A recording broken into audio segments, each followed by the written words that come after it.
Mai, c'est Jaman. Ingeta generation, get your fist in the air. Yeah. Holy Kofi Ngombe. On est ensemble.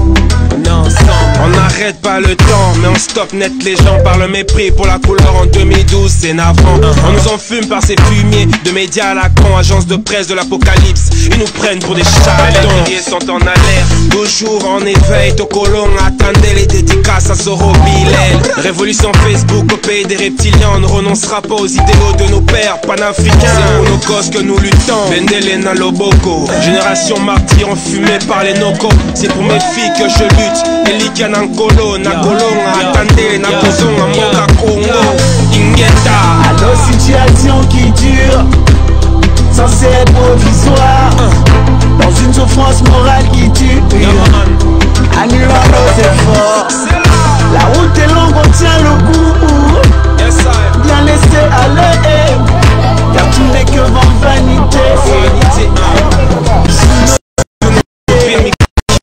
Le déplacement social malgré le diplôme en téfron. On a du taf d'office avec ton diplôme. Concerté sans compter sous la fameuse deuxième langue. En champ fixe, mon homme sur l'intérim. Hitler au pays, mais qu'il est Kotimaï. Les apparences à défaut de sauver leur pays. Nous sommes la raison pour laquelle nos aïeux ont existé. Honorons les mêmes dans l'humiliation, oui, cesseront d'exister. Nous avons les raisons de croire encore et d'espérer. Nous sommes le sel de la terre et la pointe de nos épées. À nos situations qui durent, censées être provisoires, dans une souffrance morale qui tue, annulant nos efforts. La route est longue, on tient le coup, bien laissé aller, car tout n'est que vanité. Les gosses ne sont pas nés pour hériter de l'empire de la honte, qui s'engraissent de nos impôts puis des conneries nous racontent. J'ai pas fait 8000 km pour finir l'arbin et entraîner avec moi dans l'échec social. Mes gamins, mon idéal est hors de portée des nazes moyens qui aiment vivre pendu au téton du pays de Tintin. Ma musique n'adoucit rien, va voir chez l'autre. On vous endort, vous aimez ça, on relaxe vos neurones. Ces situations quelle vie entravée, bande de bâtards. Ces situations persisteront tant qu'on ne saisira pas d'où l'on vient, où l'on est, où on va, pas à pas. Ingeta. À nos situations qui durent, censées être provisoires, dans une souffrance morale qui tue, annulant nos efforts. La route est longue, on tient le coup, bien laissé aller, car tout n'est que vanité. Vanité. Sous nos pieds, nos situations qui durent, censées être provisoires, dans une souffrance morale qui tue, annulant nos efforts. La route est longue, on tient le coup, bien laissé aller, car tout n'est que vanité. Sous nos pieds, sous nos pieds. On a 4 occupations, 12 millions de morts. Et on a pour la toujours réclamé la Kila ya Kasai. On a besoin de Kamuna Sam. 428 morts na Maluku.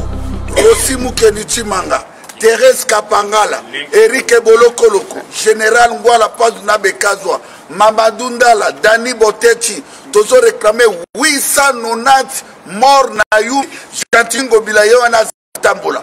Tozo réclamé 160 passagers Oyo. Alexis Tambe mo apesa ki mododre na kindu bato bakufaki.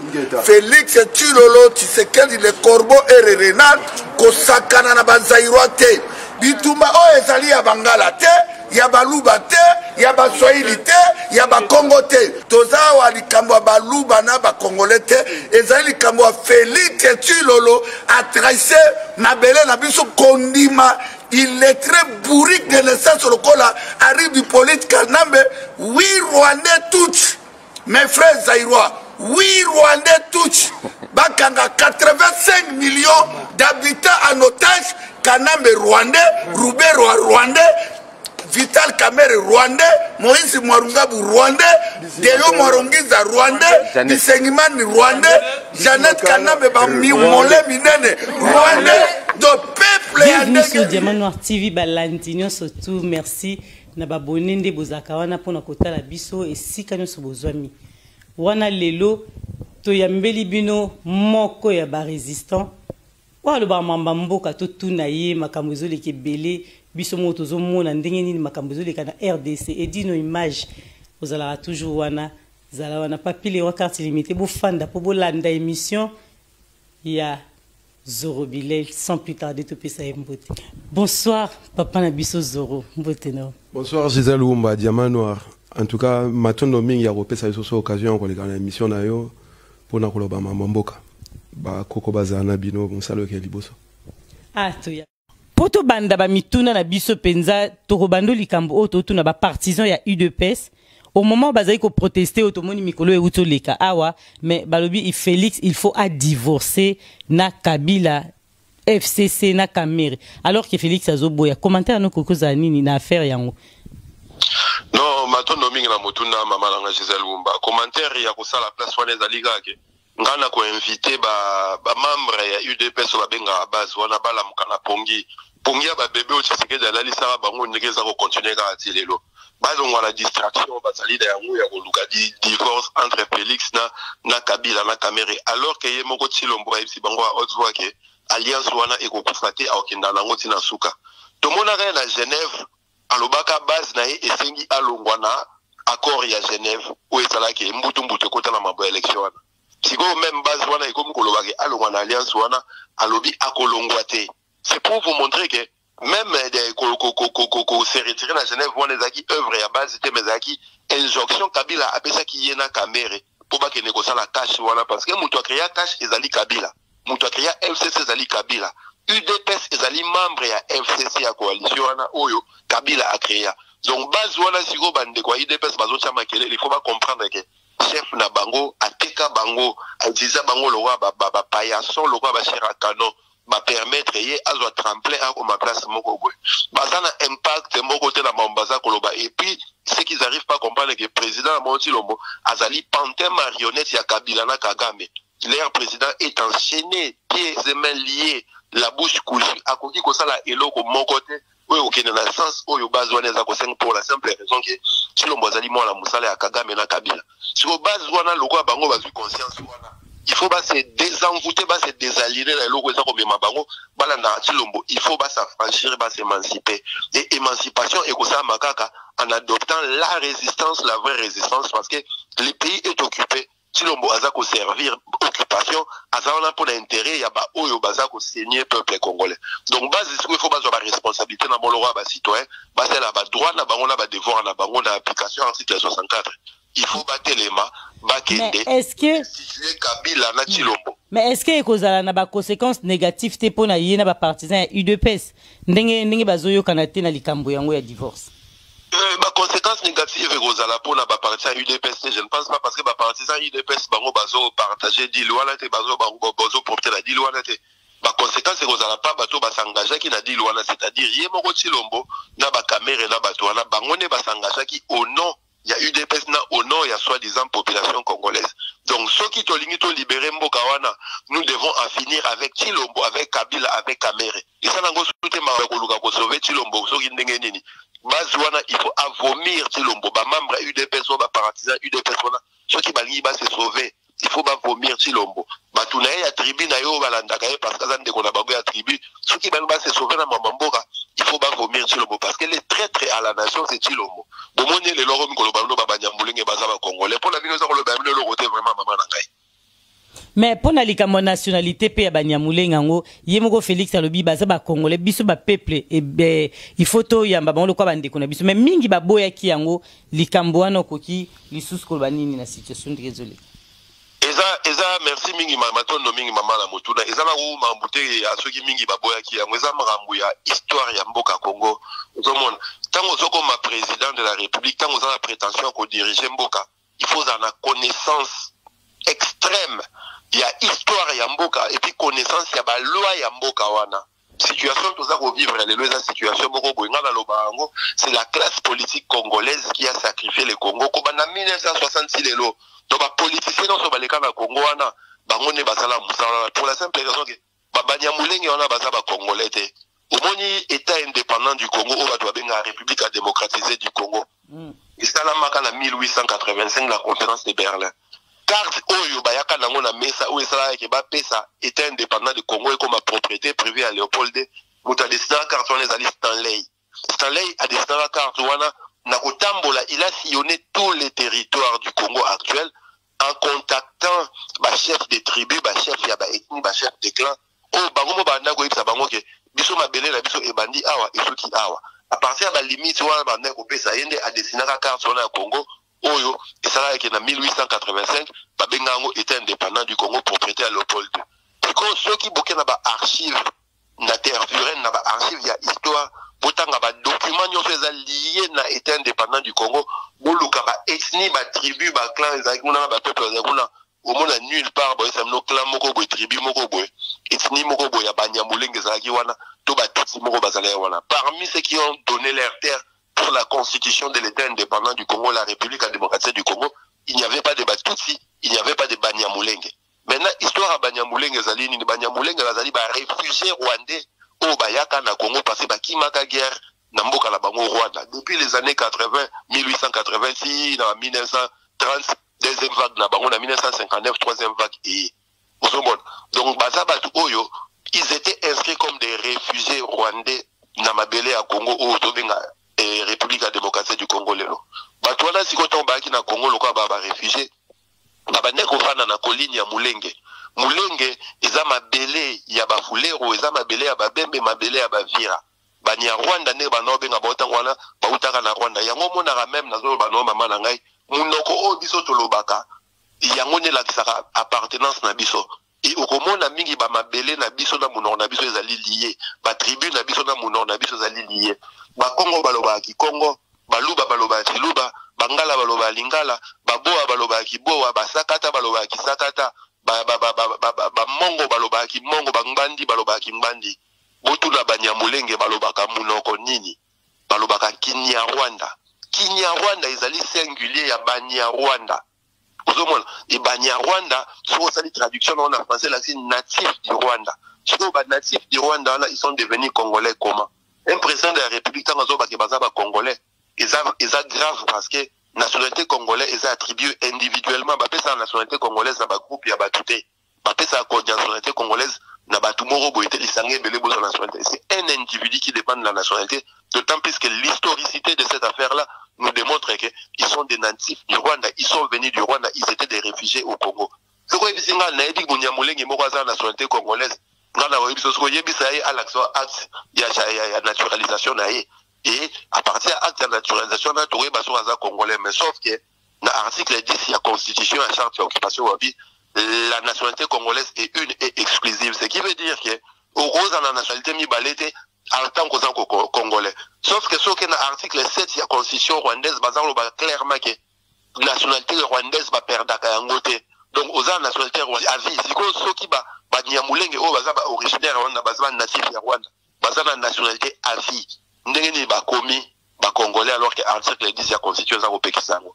mais problème on a nyoso mama na ngai ezali problème oyo nazo bandela lisusu classe politique congolaise nde ateka mboka wana parce que so tali constitution mboka Congo omona ke baza koloba nationalité d'origine baza kopesa wana ba tribu na ba ethnie na ba nationalité nyoso zaki na oyo ekoma République démocratisée du Congo le 30 juin 1960 neni bokolo babatu nationalité d'origine au 30 juin 1960 alors que la création de la République démocratisée du Congo c'est-à-dire l'état indépendant du Congo a eu lieu en 1885 et ça le roi yona bandeli sous maman nangai batunyo date de naissance nous ali nini olope sa date de naissance na opesi date de naissance mukolo babati saka okomaka mupe mukolo liara communion donc mensonge voilà nde biso toza koboya lorsque vous voyez des professeurs de droit ba juristes ba intellectuels congolais ba politique ba élite congolaise o baza ko prétendre ko défendre le kwana Banyamulenge o ba pesa même ba loi moko boye au détriment de la vérité de la réalité des choses ils inacceptable inadmissible ils a pas si pour la Congo parce que batuana bango nde bateka Congo na ba mibeko na bango siko ba obozo utilo mwaza ba Banyamulenge baza congolais ba nationalité na bango bazo yango au moyen des armes en tuant des congolais génocide otolobaka bato bakufa ba massacre bango nde basala yango et mibeko wana ba votaka yango na Sun City parce que Laurent Désiré Kabila il a proposé une loi sur la nationalité dans la constitution il a proposé en 1998 où il a ramené la nationalité d'origine au 1er août 1885 dans la proposition de la loi à la nationalité il y a Laurent Désiré Kabila qui est clair la nationalité d'origine est attribuée à toute personne qui peut justifier que tribu naïe to esnaïe to un membre de sa famille appartenait à la tribu to na ethnie Oyo Ezalaki dans ce qui est devenu l'État indépendant du Congo le 1er août 1885 et ce qui est devenu le 30 juin 1960 la République démocratique du Congo, donc l'actuelle RDC. Et l'eau ça que Rwanda Babo Makabila Yangoana parce que l'Ouana sur les cas qui il perdait d'office la possibilité à rejoindre la nationalité d'origine. Voilà pourquoi ils ont pris les armes à la Sun City. Bakomisi Batouba Mibeko, Yamabe, où est sa bonne nationalité, et bien ma nationalité d'origine en 1960. Vérité Yangoana, et Makamboana, Nabalouana, depuis 1960, na 1964, dans la constitution à Loulouabou, Baviana, politique, Martel, Dipoum, Liaou. Toutes les personnes qui ont eu à diriger ces pays-là, au Bazaki, dans la cellule où ils ont Konzambo, Kakusaba, Mibeko, Mboka, Kobana, 1966, Delo.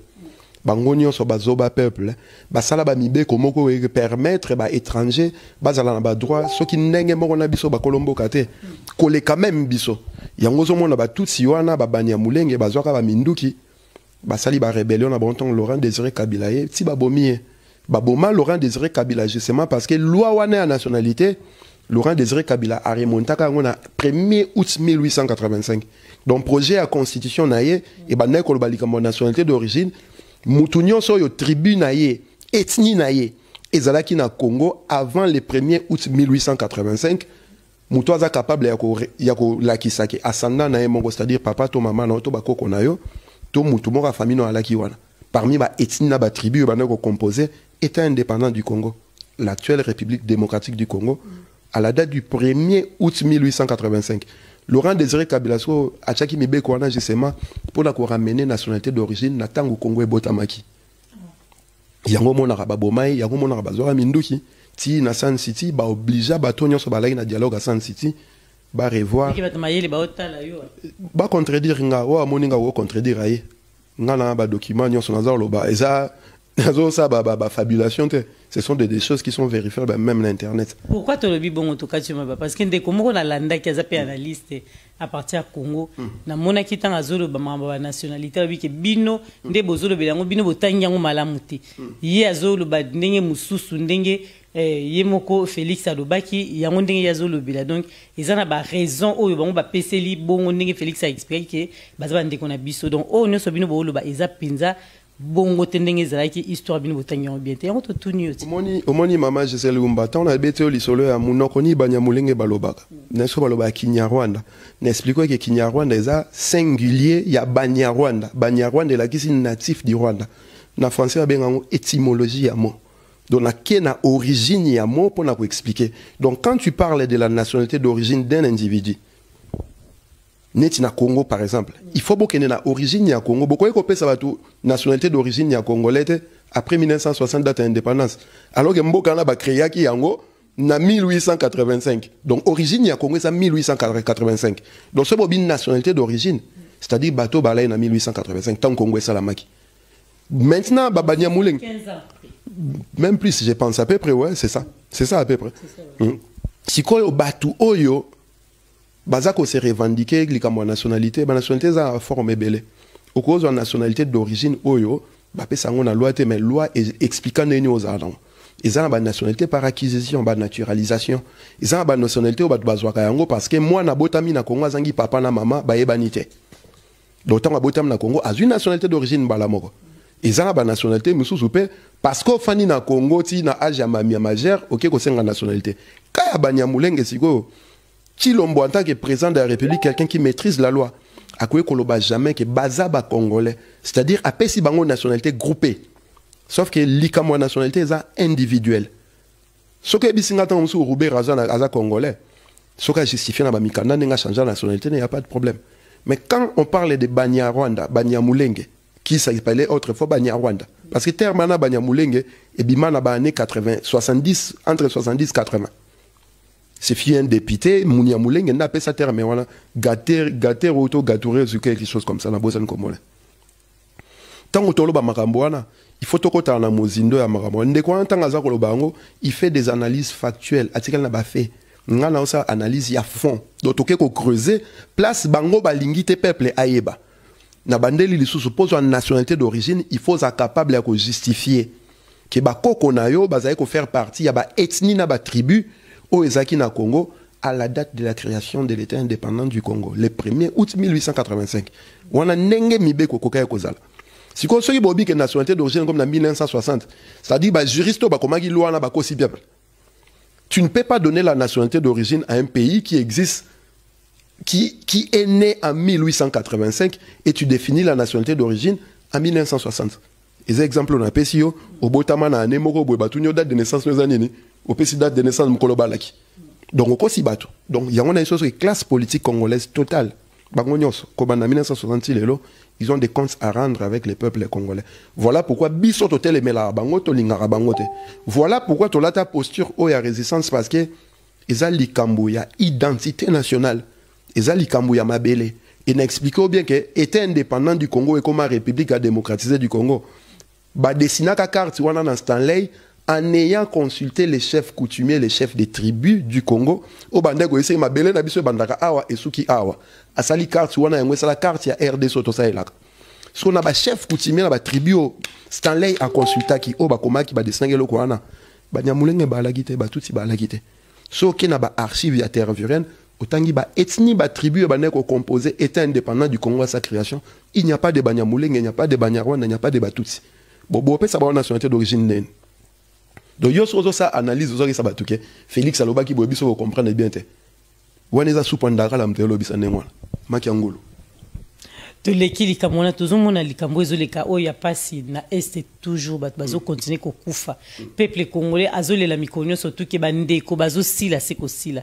Est-ce que eloko nini yo lelo étant mobundeli ya mboka ukoki pena ko proposer po esilisa quand même likambo wana po pe kota na mboka ni eloko nini faut pena bat basa. Et l'autre ça malamboka ana ezali que peuple il faut se prendre en charge et puis ba responsable politique ya mboka ana il faut ba sa peuple vérité. Auto solanga non na isio mamo babanyamulenge na betelo vérité ya histoire ya Congo. Mais ba politiciens wana ils ont été capables ya ko modifier histoire wana ba adapter ba loi ya mboka pour na ko pesa batu moko faveur. Milo rezo bimsa mi kakato na kata mboka ana ya ngwana. Mboka na biso ezali occupé et pour na ko benga l'occupation ba sala randeni. Il faut prendre les armes et chasser les occupants. Bato babomara batu na est wana na beni partout au monaka. Et ça batu msoute ce sont des Rwandais, ce sont des Ougandais. Ils ont fort armée il y a occupation au bazana kata FRDC. Parce que quand nous parlons de l'occupation batu bakansaka eza batu moro bazu place moro boy. Vous ne pouvez pas occuper un pays sans contrôler l'armée de ces pays-là. Donc au bino bokansa FRDC za armée na bino en réalité c'est l'armée de l'occupation. Force armée rwandaise qui dirige le Congo. FRDC. Vraie signification dans Ngwangwana. Naba généraux pas qui kuna pona aussi ça matata. Waneza cinéma eza na ngoka ka pona kola lisabatu pongia ba bébé bokanisa ki ba osala loko mongo. Ba ke kuna ba bundi ba sali ba vidéo tozwi beni batu bakimi to bomina na chef na bango to kangi base na bango. 2 jours après ba bomi batu. Une semaine après ba bomi batu. Ndeto solano boye 19 batu bakufa esu lobi. Au même endroit. Oh bino boa ki bo libéré. Question sur te retourne à Batou. Bino so bo bengane bateau basala ba buzo ba wana. Banani bazo boma Batou siko. Yaron a que bateau ba boma Batou, ils sont dans les FRDC, Force armée rwandaise qui dirige le Congo. C'est des troupes rwandaises, des troupes ougandaises, na ba complice na bango congolais en collaboration na MONUSCO. Bango ne ba boma ba congolais parce que l'idée est basala ba traumatiser population ba bengana peuple pour ba implanter population mususu. Oyo tilombolelo azo ba mnoki ba nyamulenge ba ba congolais. Idée zali ba bengana ba autochtone pour ba remplacer bango et en même temps mais balkanisation yango wana tant quand il dit ça si passe pour la balkanisation mais il y a le but que tant que zawana et que tika ko ça maté mutu moko ta ko kata mboka wana lo mo ça justement omoni analyse ya discours ya mutu eza question linguistique eza question ba subtilité tokoti kala na façade te mambo lobaki tokota na profondeur Congo balkanisation ça maté mais babanyal mulenge baba congolais ozomo ngote za antinomique ils ne sont pas congolais comme si moi congolais ndeni dans l'entretemps na est kuna bazako boma batu tous les jours l'idée batu bakima parce que batu yeke soto tikala boma biso donc to abandonner ba terre na biso lelo encore na tangi na radio Okapi balobi na côté ya est on a ba côté ba Ituri plus de 17 regroupements ba territoriaux bakimi ba abandonner mabele na bon idée zani tomba abandonner mabele pour ba remplacer bango na batum sous colonie de peuplement ba bengango balkanisation toujours bango mais lokola moye ba charcuter Congo à haute voix boezalité ils vont vous balkaniser dans l'idée pas dans les faits tant de l'occupation drapeau et matériel drapeau RDC et drapeau Rwanda mais cela n'empêche si le Morgan ordre pas Kagame occupation en Rwanda occupation zakate bazui bon tout ce drapeau Rwanda balkanisation pe zakate ba katimboka ba ke non balkanisation zali ke mabele ya Congo eza ko produire ba ressources morobwe mais peuple makolo mabele ba profiter na ngote mbongwa nezo ke na Rwanda yo mitu na tende ni Rwanda comme premier producteur à coltan o mitu na tende ni Rwanda akomo sala ba téléphone portable akomi ko monter ba mitu kana mboka richesse ya Rwanda ezali bangombe na bangomba pas comme premier producteur à coltan de nous sommes bazo kana Congo balkanisation ngona coltan où il fallait et servir na ba congolais na Congo et comme ko servir Rwanda le Congo est le premier producteur Rwanda est comme le premier producteur balkanisation ngona donc ce na landio bien malobano ndozo ba en quelque sorte ba mboka na biso déjà balkanisé na côté kuna est yango bazo bomaka ba congolais tout le temps et ça balkanisé ba côté est yango bazo bomaka batu parce que balinga comme sango réel et baza buté na eloko moko boye nationalisme ya bandeko wa est d'ailleurs bakolo pena bankulu baza na bino bandeko wa est pour la résistance au bozali ko mener contre occupation na mboka wana bango ne baza ko empêcher batu wana ba kene na objectif na bango ya réalisation dans les concrets mais dans les fins de na ebisio Rwanda et produisaka coltante a commis premier producteur ya coltan nengenini coltan na zo zongo wapi Uganda a commis producteur ya pétrole azo za pétrole wana wapi c'est-à-dire ba intérêt o ezo bimana mabela Congo ole et servir na peuple congolais et comme ko servir na mboka mupaya mais lelo mwana Congo azole la mikonyo surtout to moni susulika muso to za ya makasi to ko tuna osala quand même analyse sur ça donc système judiciaire ya mboka na biso na économie surtout le bossa analyse ko tala ndenge nini biloko lelo e mati fois 3 fois 6 mais tala ba mbakambo yo zolo bake mboka na biso na biloko minene kuna na esme lelo na Kinshasa bat bazokufa bazole la sécurité justement et nous sommes effet conséquences en fait s'il y a makambo ezole kana est il y a manque il y a même mise sur les ressources du pays na pouvoir en place parce que ba fond wana ba mbongo wana ba biloko bazoteka ole servir na mboka ezo servir na mboka na misusu o bazaka occuper mboka donc automatiquement bino siko place il fallait beaucoup couvrir ba dépenses na bino beaucoup couvrir en lisou dans l'entretemps Koto kuna Yuma aïba 876 milliards de dollars. Koto Kamere aïba 15 millions de dollars. Lobby lisusu Yuma aïmagi 200 millions de dollars. Lobby kuna toki suso 40 millions de dollars et bimagi pour basa baso de mouton mais salamité. Avant-hier tokaki 17 millions de dollars et bimagi pour batongela Tshisekedi anga. Izaraba monta moro réel teza mamba lokuta. Ça va monta solo et à lokuta te. Et tant dans ce nga ba montant officiel. Ça va montant officiel parce que ce côté officiel c'est plus que ça. Aux hommes et ça makambo ya solo pour richesse aux eza exploiter na mboka na Congo donc yo Gisèle Lumba so ba pêcher en lelo pas fouki na ndenga jeté pour mundela za besoin ba cobalt pour na ba voiture électrique ça ba batterie na baza besoin coltan pour na ba téléphone portable ba caméra todo salela et salama ba arme na bango à précision et salama haute technologie lelo ndengezo salama ni richesse ya malonga disons ba minéraux zo permettre ngo salama zo uta na Congo sauf que Congo a zo bénéficier na ngote ba voisins congolais bazo bénéficier en et bateau bazan pouvoir na Congo ou les ba travailler pour le peuple ba comme ko travailler pour na intérêt na bango ko iba kana caisse à l'état ko beta lobeka en fait lobeka est en sommet de l'état ba séculaire ya Belgique ya France na Kinshasa ba sangani na o ba kutaki déjà mafiana ba comme ko beta lobeka donc c'est normal que biloko se multiplier par 3 parce que bozo renflouer tena ba dépense bozo sala tozo bimisa mbongo ebele mais en retour to côté c'est le côté le quoi beaucoup c'est le côté ça on a ligablo aux en capital il y a 200 € par exemple au Kosombi biloko il y a 150 €. Au teki biloko ngonyo so na bénéfice na capital au lié yango Donc vous avez 200 € à capital, c'est 50 € à capital. Sauf que la dépense au salaire Canada ko futa ka ba no lesa ka ba la classe et qui est belle. Situation toi na et ça incompétence au sommet de l'État. Nous avons un clan de kleptomanes. Congo est comme kleptocratie, république des voleurs. C'est des voleurs qui dirigent ces pays-là. Maintenant, objectif, il y a pouvoir pour servir le peuple. Bon, ça, ils commencent à servir leurs familles, leurs amis, leurs clans. Disons la famille, non, la famille, à papa, la maman, famille, n'a pas clan à mafia. C'est ce qui se passe au Congo aujourd'hui. Il y a un monde là-bas, tout bazar, les lanzala, mbokezo kendeliboso. Il y a un monde normal, un président de la République qui annonce au Kendeko inaugurer saut des moutons, alors que saut des moutons, on a ainsi l'idée. Babengi batu une deuxième fois pour l'inauguration, même saut des moutons, mais c'est le président de la République. Mais Jean-Marc Kabunda Tomboka yipo batu ba yibi mbongo lié, basali 30% au lieu des 60 des 100%. Wana eza cinéma. Jean-Marc Kabunda za premier vice-président à parlement. Ba détournement on attend gelo il y a comme on a Albert Yuma 876 millions de dollars. 200 millions de dollars. Ni Vital Kamerhe 15 millions de dollars. Bambon wana nyonso y en tant que président par les premier vice-président parlement, il fait ba créer commission et ça enquête sur ba détournement wana. Azoya ko animer base na parce que base wana ba capable de bouka siège à IDPS wana allo bana bango o bazana bango na besoin koyoka. Parce que s'il voulait changer des choses, c'est au niveau du parlement, il fait ba créer commission d'enquête, il y a ba détournement ya ba fond wana. Eza mbongo ya l'état. Il faut fouiner.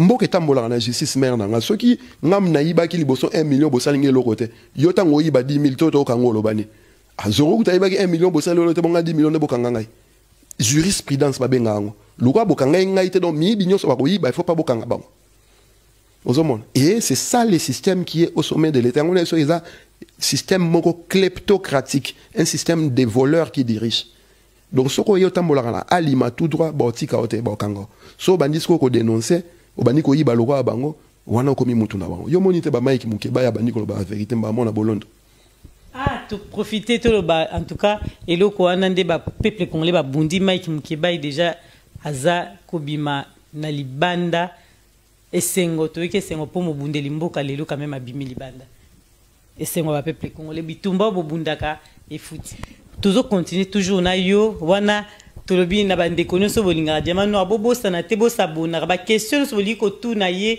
na se na commentaire peut to retourner numéro de téléphone to tia pour ba benga non numéro de téléphone na la pesa te so bana na question ba ya pa na yo bazana numéro na yo yo komisa ngwe pa na ngai bien ba komara na site ko ya pa na ba tunisa ngami to ba commenter non na sens que yo ba ko tindelo question ngai comme pa na nga to e bane to répondre ngo mais numéro de téléphone en tout cas bandeko bolimbisanga et ça pour un respect à vie privée même si c'est un domaine public je ne préfère pas ngamona lo babo benga la numéro boy parce que na lingakate comme la connotation moko boy mutape ça qui numéro pour batine de la reba mbongo pour ba benga na lingama mointe donc ba oyo bala na mambo si ba rambwana te ba nyamling ba msuba otuna mona te côté na lo ba qui fallait expliquer ba cha ba commentaire na se to répondre to zongela.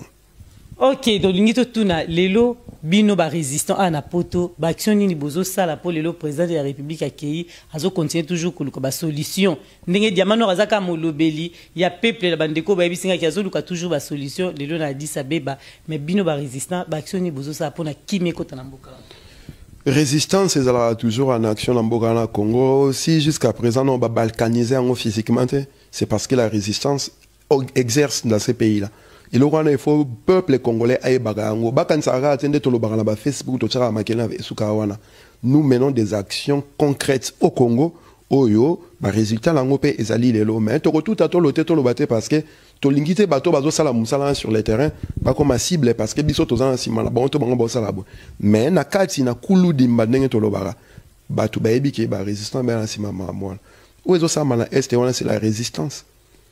Vous ne vous êtes jamais posé la question, peut-être résistant, connecté là, ensemble. Non. Mais ils ont résistance. Même na Kinshasa, résistance, ils allaient. Sur ce moment-là, petit, nous sommes permettre que ces côtés, les mélachis, au molelo, balobana, ils ont banana, biso, résistant, au bota. Bana, oh, biso, to benga, la téléphone, ma, beta boy. Politique et belé, yebani na Congo, miso, comme on va député, c'est parce qu'ils ont collaboré avec la résistance. Mais n'engagez esprit à 13 ans, alors Bosani qui est occupé, bako participer à l'élection et pays occupé. Mais ils a réglé et âgé, n'a qu'à s'habituer mais bon mener ce qui très transate, c'est bitumba na tinate.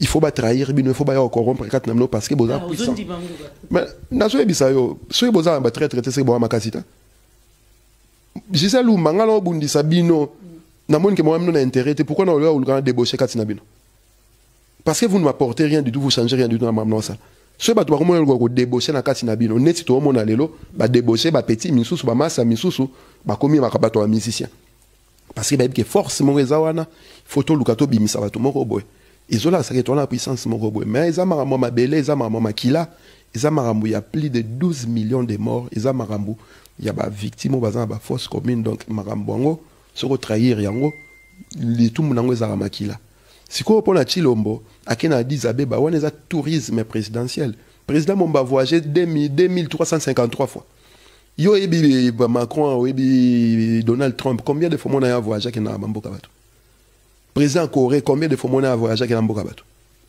pourquoi on abino tous les mois il faut voyager que na Liban OK le solution pour biso mboka solution ya mboka ezalaka na kati ya mboka ba Rwandais au baza ko agresser mboka ba na kati ya mboka ba occupant ba na kati ya Congo pourquoi tu vas à l'extérieur quelle solution le can extérieur parce que mindelo ya za otambola za lukana bangonde ba responsable ya eyomo to vivre mais il le roi zali pantin marionnette ya Kagame le roi zali ne potiche azan besoin ka kozora mibeko pas ba mikondina ba c'est maintenant tu vas faire comme ça ils sont normal président de la République aza ko annoncer bino que secrétaire d'état ya Amérique akoya na Congo un président de la République qui va annoncer la venue d'un secrétaire d'État, c'est-à-dire un ministre. Il y a États-Unis, oh, il y a le Congo. Au moment normal. Et il s'avère, quelques temps après, secrétaire d'État, malgré l'annonce, il y a le Congo. Tu as le niveau à Bouzo, à place des allées.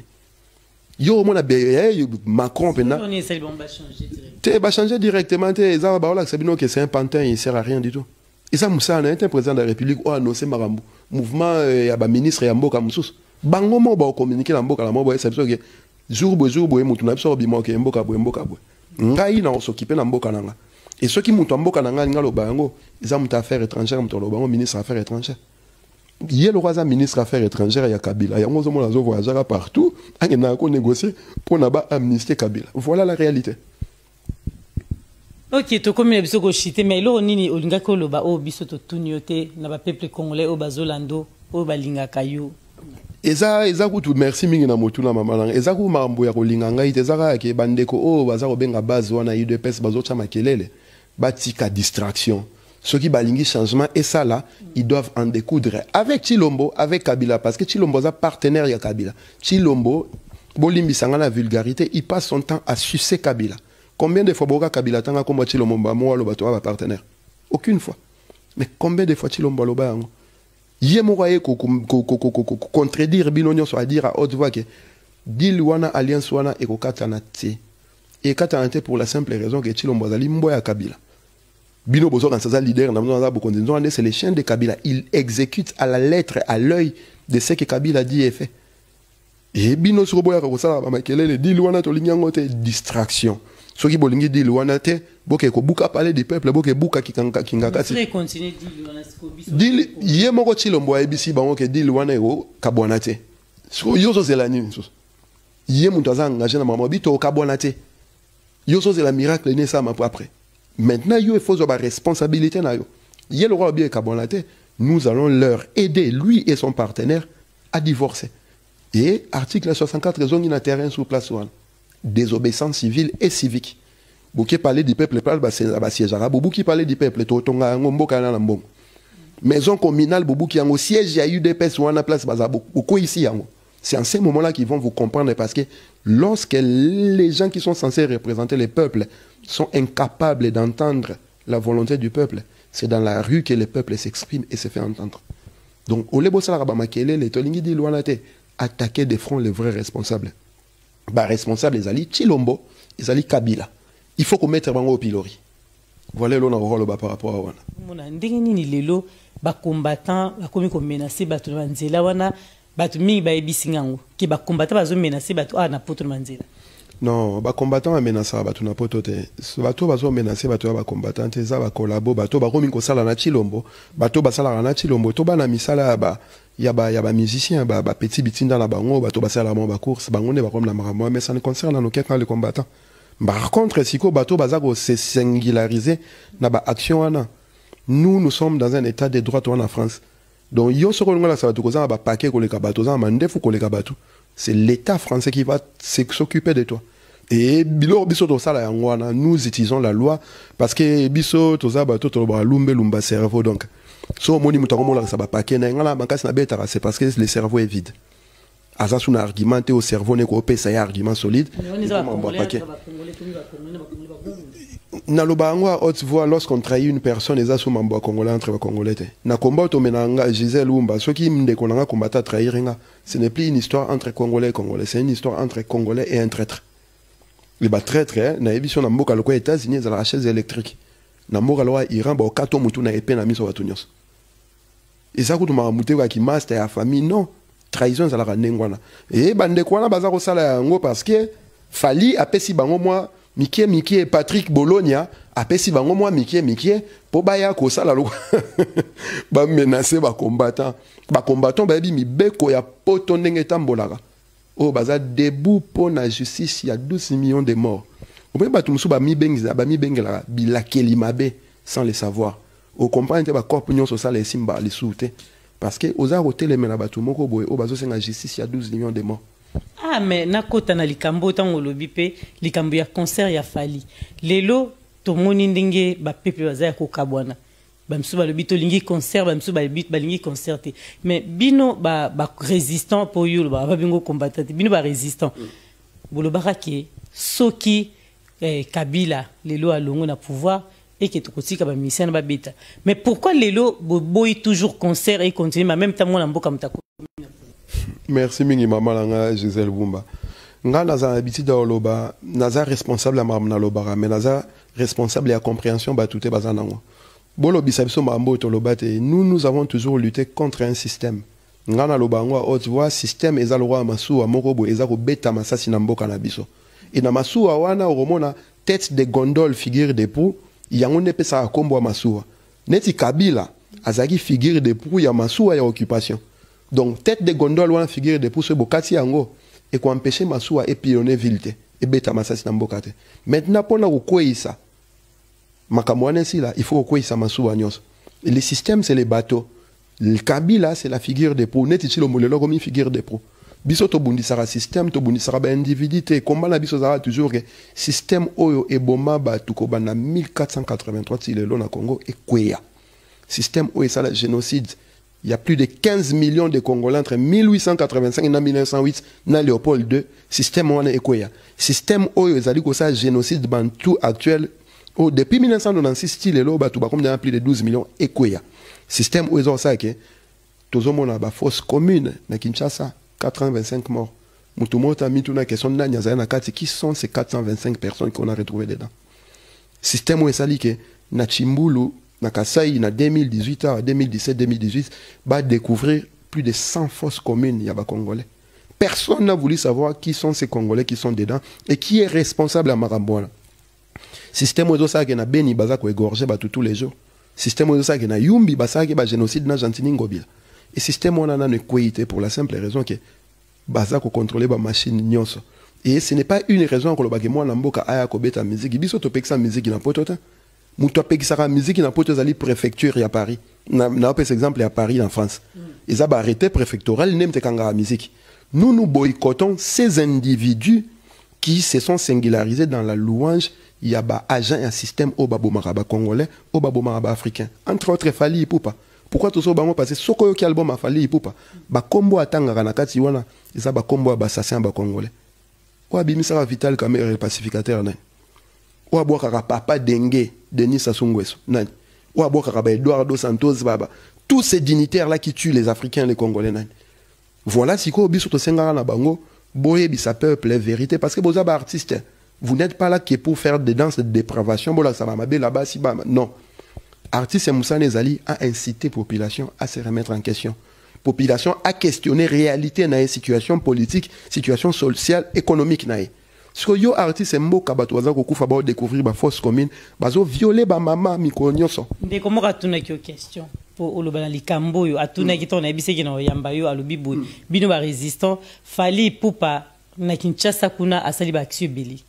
Ati ba mai apesi ba ambulance asali boye bambongo oyo ayembaka bato wana yango esali ke asala baaction nyonso asali kuna alobi boye est-ce que lelo bino bozotelemela ye mais ye azoyembela même ayembela même bapoliticien ya Congo te oyo wana akenda kobeta même na barwanda wana te et puis asala baaction ebele mais lelo bozotelemela ye pourquoi est-ce que ezali kaka bozana likambo moko ya mabe kanda moko en moko mpona ye to bozoboya yango kaka mpona bolingi kaka teke musique ezongo eza nango en te eza yango kanda mpona ye te eza excès d'amour to yango mpona Congo omoni fali pour pasoka tchaki mai quelque part toi apesa ambulance quelque part eza œuvre singulière na ye o to applaudir yango mais ce n'est pas responsabilité fali pour pas asa mai acha mai na katamboka eza responsabilité ya gouvernement maintenant yo ceux qui ont lié au remplacer gouvernement.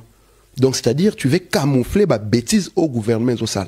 Voilà pourquoi tu sais na bango, bah il s'appelle la vérité. Tant que tu m'as iwano ici peuple par exemple, moi ni ma oyo, bah tu fais bacha bango wana, mongo ba coltan, ba uranium, ya électricité inga, ya ba diamant, ya ba cuivre boté kaka.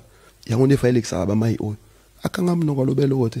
Ayemba ka bato wana kum na biso o abenga Vital Kamerhe les voleurs, il y a 15 millions de dollars, la dernière public les pacificateurs. Fali poupa.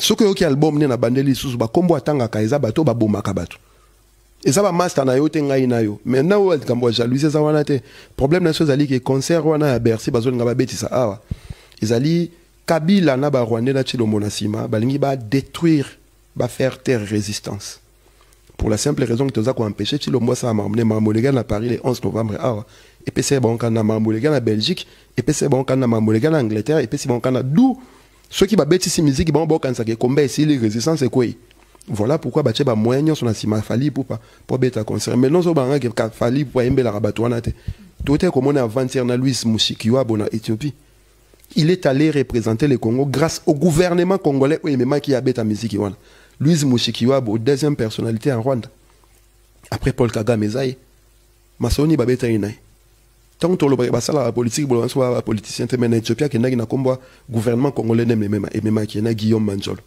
mino ba moi tant que son peuple bo comprendre en côté et pire encore ba comme incapable ya ko pesa batu bambongo po ba menacer ka batu na poto mais on est-ce que ça na profit na ni tant au peuple congolais bato bazo menacer na ba congolais bino mo ba congolais fali ipupa na Chilombo bazo pesa batu mbongo ba menacer ka batu na poto ba kanela ka batu na poto.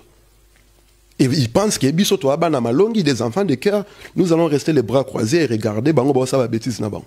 Mais maman au total ba lobi zandi ba combattant ba bêtise. C'est ça le kuta. Et ça le kuta Gisèle Lumba to na poto.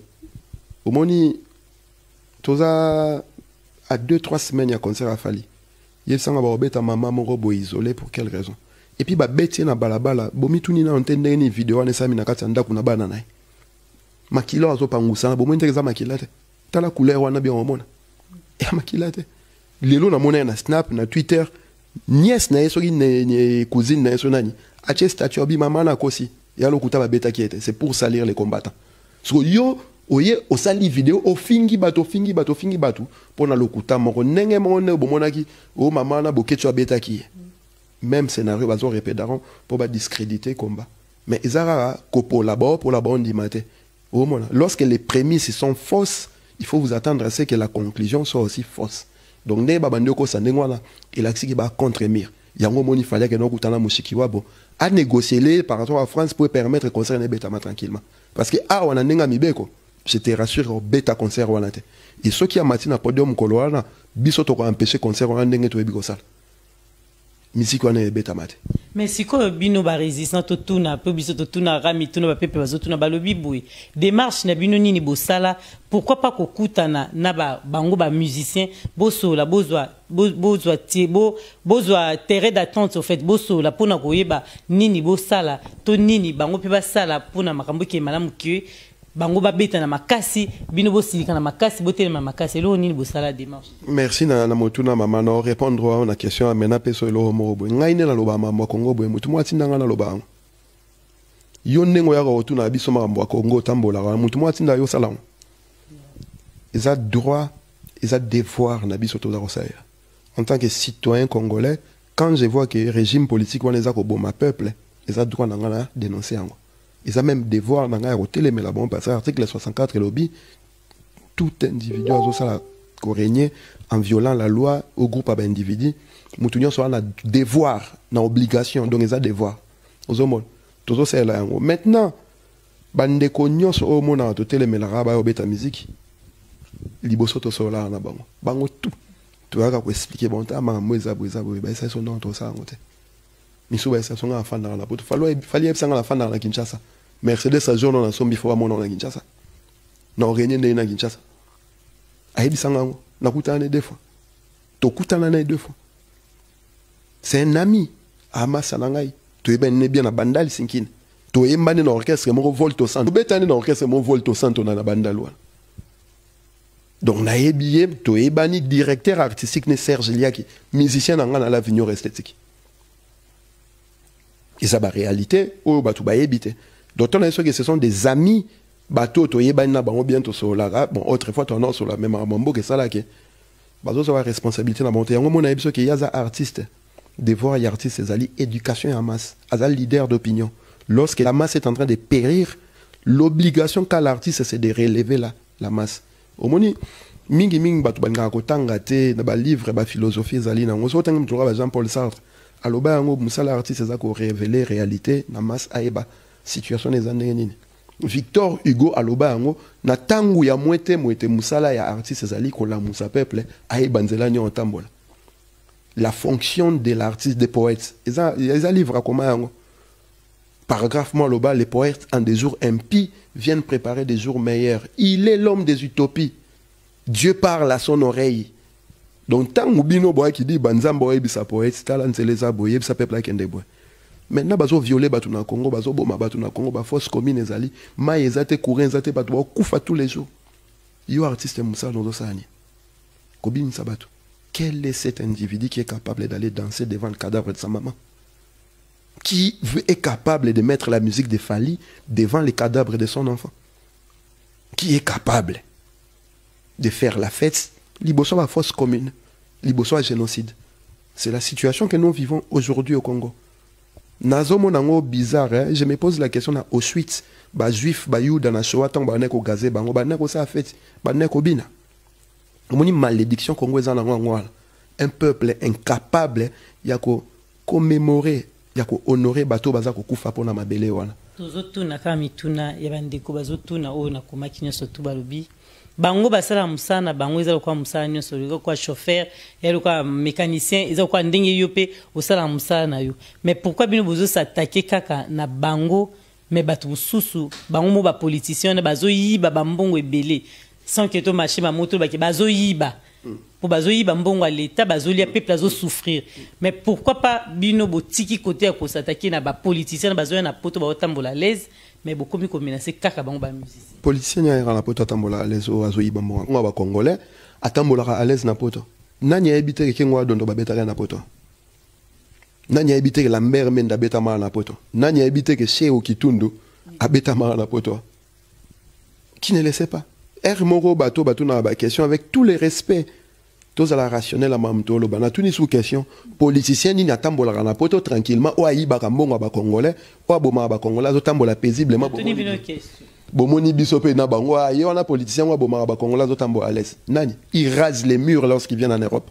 ba bomba naka batambola ka tene tu yo tambolo bimi o tambolé ne sibiso tambola non il rase les murs et wana za réalité batu ba habiter maintenant batu balingi ba s'afficher ba s'apitoyer na sort il y a question moko boy il y a ba artiste ba médecin ba sala musala bango ba chauffeur ba sala musala oui nous parlons des artistes nous ne parlons pas des médecins nous ne parlons pas des cordonniers nous ne parlons pas des jardiniers jardinier o akatara bilanga et pas Félix Oazé quoi sera bimina balabala bat balanda 300 chauffeur o akumbaka Kofi Olomide na Kinshasa sera bimina balabala bat balanda 300 sera na poto ba invitare na RFI na TV5 akolopa non pour la simple raison que baba leader d'opinion te bazaba artiste te nous parlons des artistes oyo mungongo na yeso ki a lobby 10 millions de personnes bayoki au moni vidéo to ça non mama nangai et kotika na raison na biso ba combattant na raison bato balandaka biso na internet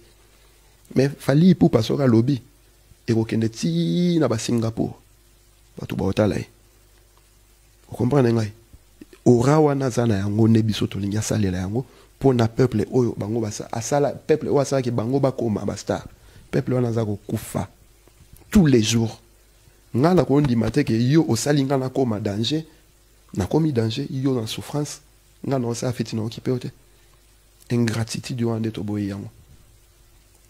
Ok, merci to komi na suka en tout cas malobano suka ezaki nini pona lelo matondo mingi en tout cas merci mingi maman Gisèle Wumba Diamant Noir ndenge opesi biso so micro to so lana peuple congolais message toza nango ezali kaka na diaspora congolaise de toutes parts na Europe occidentale le 28 février 2020 biso nyonso tobengami na Bercy babengisi soto ya kobina liboso ba force commune na biso babengisi soto ya kobina liboso ya génocide liboso ba femmes hommes enfants jeunes et violés congolais babengisi biso to ya kobina liboso ba liwa ya bandeko na biso donc congolais nyonso sika ozali biso to pesa mno ba outil bo exprimer leadership na bino.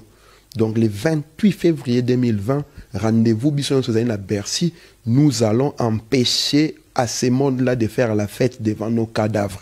Le 29 février, tu es en Belgique, place où tu es crucifié, Nyoka Longo. Angolais, on a bêta la musique dans le Congo.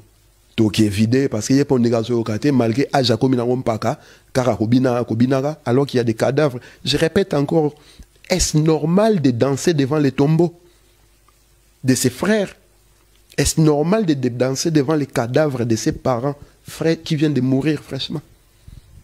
Voilà le 28 février à Paris, manifestation monnaie à Bercy, et le 29 février, grande manifestation à Bruxelles pour aussi la musique. Donc, peuple congolais, binone bosala musala wana toza kozela bino boya kosala leadership namno parce que binone borobi ki samboka Congo, homme providentiel azalité.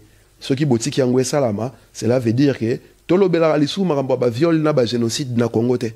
Voilà autokoya koloba ngwana mama ngai. OK, merci na bande kono so bolandi biso po émission il fallait que continue mais le kamula to bomba ndambu na mukoleko ya surtout likambo banyamulenge o continue ko expliquer on peut ba benga mingi ko tuna likambo wana boza toujours branché on pesa mbote yo pesa mbote non na muto pesa mbote voilà boza toujours branché na Diamant Noir TV. À très bientôt et bye. Mwana Mai si Jaman Ingeta generation get your fist in the air yeah Holy Kofi Ngombe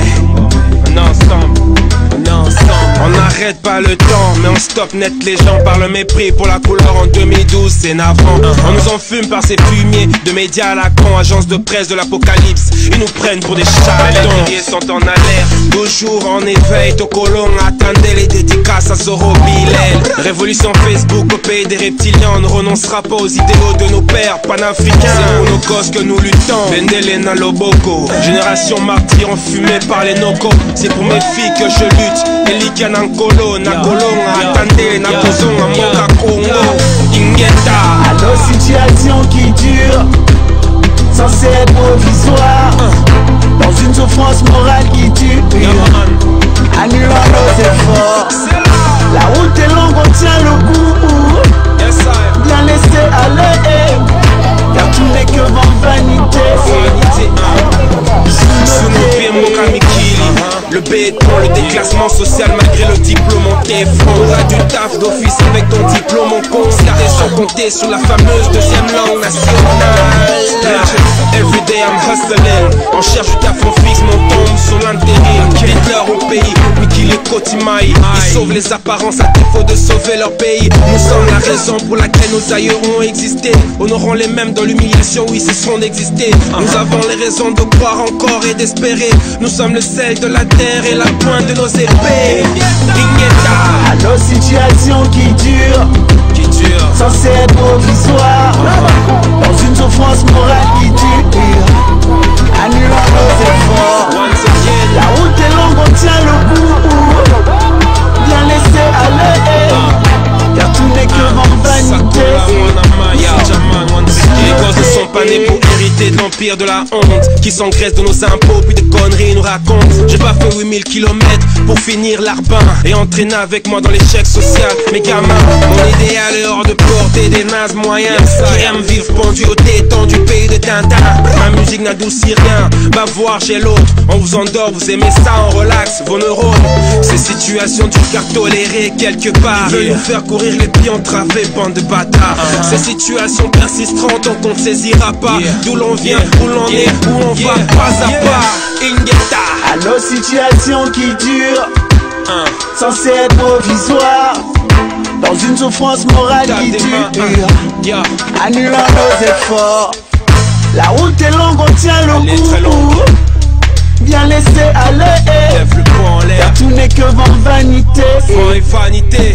Sous nos pieds, nos situations qui durent, censées être provisoires, dans une souffrance morale qui dure, annulant nos efforts. La route est longue, on tient le coup. Bien laisser aller, car tout n'est que vent, vanité. Sous nos pieds, sous nos pieds. Dans la carte occupation, 12 millions de morts. Et on peut trouver les loups awa, toujours réclamé la Kila ya Kasai. On a besoin de Kamuna Sama. 428 morts na Maluku. Rossi Mukeni Chimanga. Thérèse Kapangala, Eric Ebolokoloko, Général Ngwala Paz Nabekazwa, Mamadou Ndala, Dani Botechi, tozo réclamé 890 morts na Yumbi, Jantini Ngobila Yoana Zako Tambola. Tozo réclamé 160 passagers Oyo, Alexis Tambe mo apesa ki mododre na Kindu bato bakufaki. Félix Chilolo, Tshisekedi le Corbeau et Renal, Kosakana na Banzairwa te. Bitumba o ezali ya Bangala te, ya Baluba te, ya Baswahili te, ya Bakongo te. Toza wa likambo ya Baluba na Bakongole te, ezali likambo ya Félix Chilolo a tracé mabele na biso kondima. Il est très bourrique de naissance au Lokola, arrive du politique Kanambe. Oui, Rwandais touch, mes frères Zaïrois. Oui, Rwandais touch. Bakanga 85 millions d'habitants en otage. Kanambe Rwandais, Roubero Rwandais, Vital Kamere Rwandais, Moïse Mwarungabu Rwandais, Deo Mwarongiza Rwandais, Bisengimani Rwandais, Jeannette Kanambe Bamimole Minene Rwandais, de peuple et en